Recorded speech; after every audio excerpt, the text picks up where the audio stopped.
আসসালামু আলাইকুম বন্ধুসকল। আজি মই আলোচনা কৰিম পূৰ্ব ভাৰতৰ এখন ৰাজ্য পশ্চিমবংগ, যিখন নেকি হিমালয় আৰু বংগোপসাগৰৰ মাজত অৱস্থিত হৈ আছে।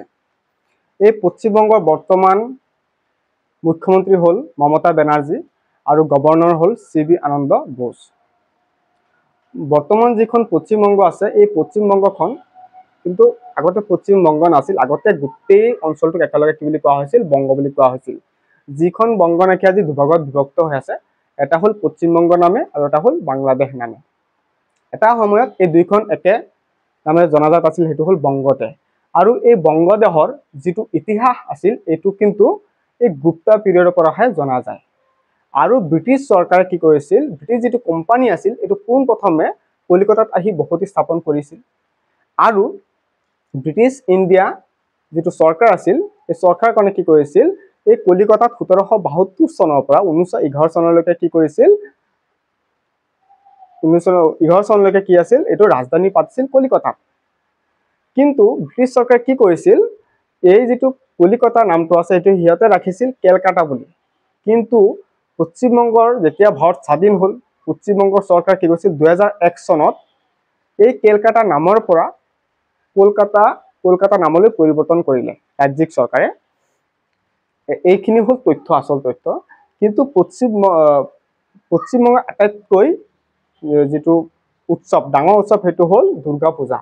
এই দুৰ্গা পূজাটোনো সিহঁতে কিয় পালন কৰে? যে পৰ্বত কৈলাশৰ পৰা দেৱী দুৰ্গা মানে মা দুৰ্গা কি কৰে? গঢ়মুৱা হয়, মানে ঘৰলৈ উভতি আহে, হোমকামিং হয়। সেইবুলি কি কৰে? তেখেতে কি কৰে? এইটো ডাঙৰ এটা উৎসৱ পালন কৰে। এই উৎসৱখনৰ নাম হ'ল দুৰ্গা পূজা। এতিয়া কথা হ'ল, আৰু কথা আছে যে পশ্চিমবংগৰ এটা থলুৱা গান আছে, যিটো হ'ল বাউল বুলি কোৱা হয়। এই বাউল গানৰ উৎপত্তি স্থলটো হ'ল যে বৈষ্ণৱ হিন্দু আৰু চুফি মুছলিমসকলে দুইটাই মিলি কি কৰিছিল? ঈশ্বৰৰ প্ৰতি যিটো ভাল পোৱা, যিটো কবিতা, যিটো গান, তাক লৈ মানে গান বনাইছিল, আৰু এইটোৰ নাম হ'ল বাউল গান।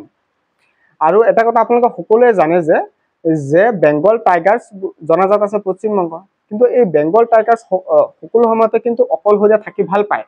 কিন্তু সিহঁতে একেলগে কেতিয়া ওলাই আহে? যেতিয়া নেকি এটা মেটিং ছিজন আহে, মানে মিলন যেতিয়া হ'ব, তেতিয়া সিহঁতে একেলগে ওলাই আহে।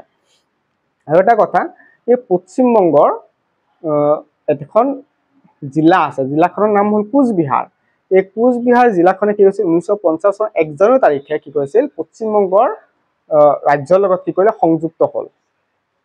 আৰু এটা ইণ্টাৰেষ্টিং এটা ফেক্ট আছে যে পশ্চিমবংগৰ যি এটা ইণ্ডিয়ান চাইনিজ কুজিন বুলি এটা ফুড আছে, এই ফুডটোৰ উৎপত্তিস্থল কেনেকৈ হ'ল? যে 1700 খ্ৰীষ্টাব্দত চীনৰ পৰা এজন মানুহ আহিছিল হাক্কা চিনি নামৰ। সেই মানুহজন কি কৰিছে? 1700 খ্ৰীষ্টাব্দত কলিকতাত বসবাস কৰিলে, আৰু তাৰ পৰা জন্ম হ'ল ইণ্ডিয়ান চাইনিজৰ ফুডৰ। এতিয়া আটাইতকৈ ডাঙৰ এটা ফেক্ট আছে, যিটো হ'ল পৃথিৱীৰ ভিতৰত আটাইতকৈ পুৰণি আৰু ডাঙৰ এখন বৃক্ষ আছে। সেইটো বৃক্ষৰ নাম হৈছে গ্ৰেট বানিয়ান ট্ৰী বুলি কোৱা হয়, যিখনে নেকি 14,500 বৰ্গ মিটাৰ অঞ্চল বিস্তৃত হৈ আছে। আৰু এইটো অনুমান কৰা হয় এইটো 1200 বছৰ পুৰণি বুলি।